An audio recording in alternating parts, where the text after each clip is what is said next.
message is for my brothers and sisters from the US, Caribbean. If you miss the year of return to go to Ghana, don't worry.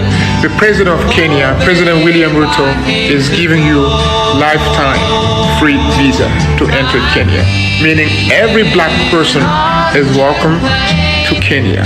And he says it clear, Kenya is your home, it's the cradle of humanity. So no more excuses. You have a second option. Come to Africa. White. The Lord Justice Clerk, white. Every High Court judge, white. The Lord Advocate, white. The Solicitor General, white. The Chief Constable, white. Every Deputy Chief Constable, white. Every Assistant Chief Constable, white. The head of the Law Society, white. The head of the Faculty of Advocates, white. Every prison governor, white. And not just justice. The Chief Medical Officer, white. The Chief Nursing Officer, white. The Chief Veterinary Officer, white. The Chief Social Work Advisor, white. Almost every trade union in this country headed by people who are white. In the Scottish Government, every Director General is white. Every chair of every public body is white.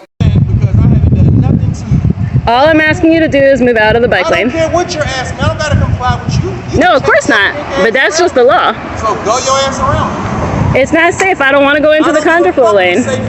Your life is not my concern. I understand that. I am, in fact. I knew it.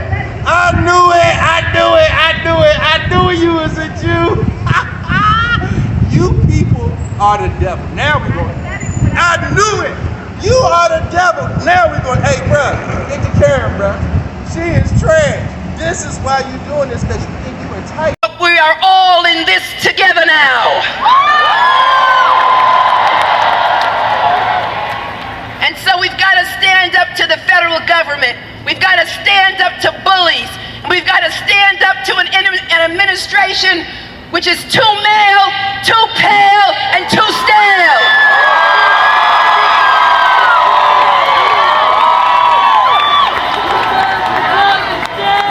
Too male, too pale, and too stale. Too male, too pale, and too stale. Too male, too pale, too stale. And we will not go away silently. We will not be silent in the face of this oppression.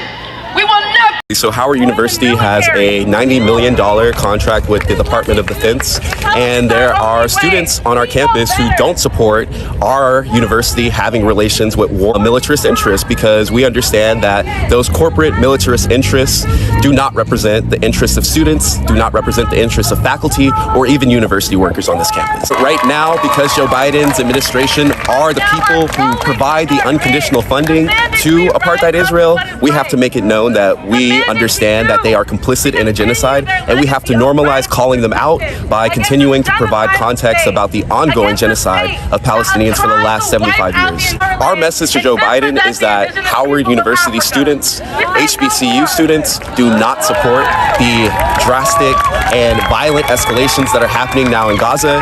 We want Biden to implement an immediate ceasefire, and we want Biden to stop giving unconditional military aid to apartheid Israel every year, because we do not support Zionism, and we do not support racism, and we do not support genocide. Thank you so much. Thank you. What did you feel when you watched the video of George Floyd being killed? I was outraged. I don't think anyone can view the video and objectively come to any other conclusion but that it was an act of murder. And I felt that initially, as everyone did.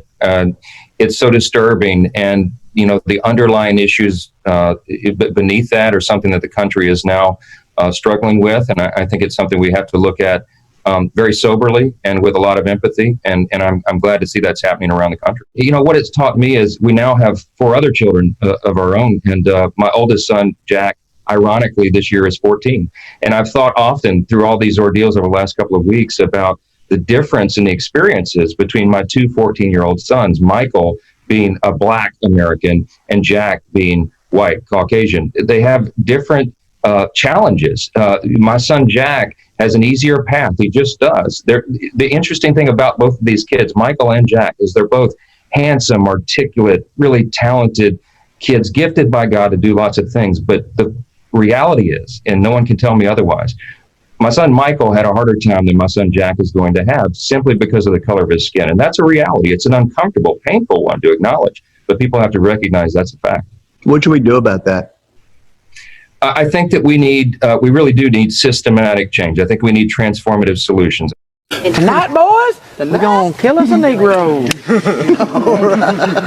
And will you be at Saturday's rally? More than likely, we'll see how things go. Calling for rain, but we'll see what happens. Called for rain today, but we still was out there. The Ku Klux Klan is like the postal service. We rain, shine, sleet, or snow, we're going to be out there.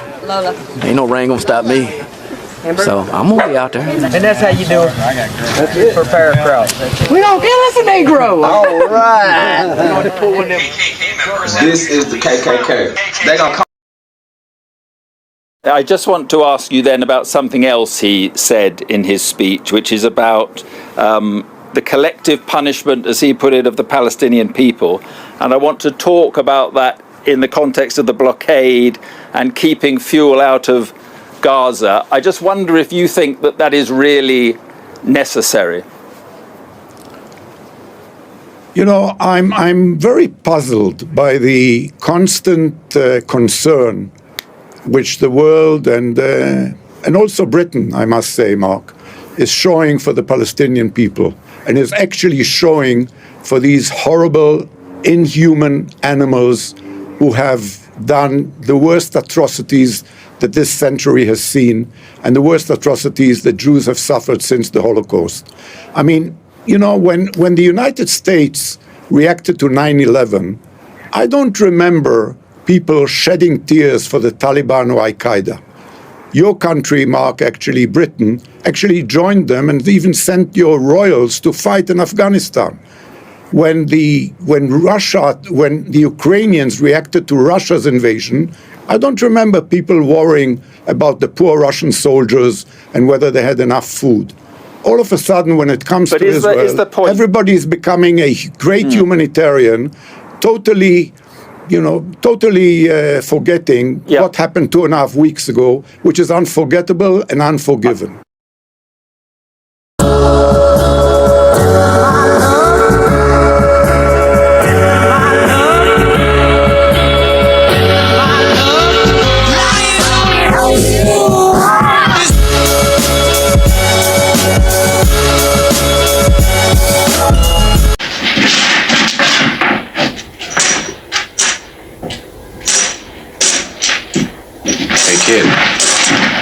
Hey kid, how good are you?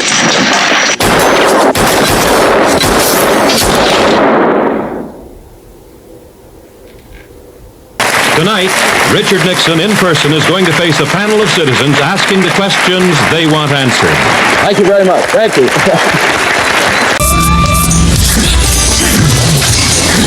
Get him.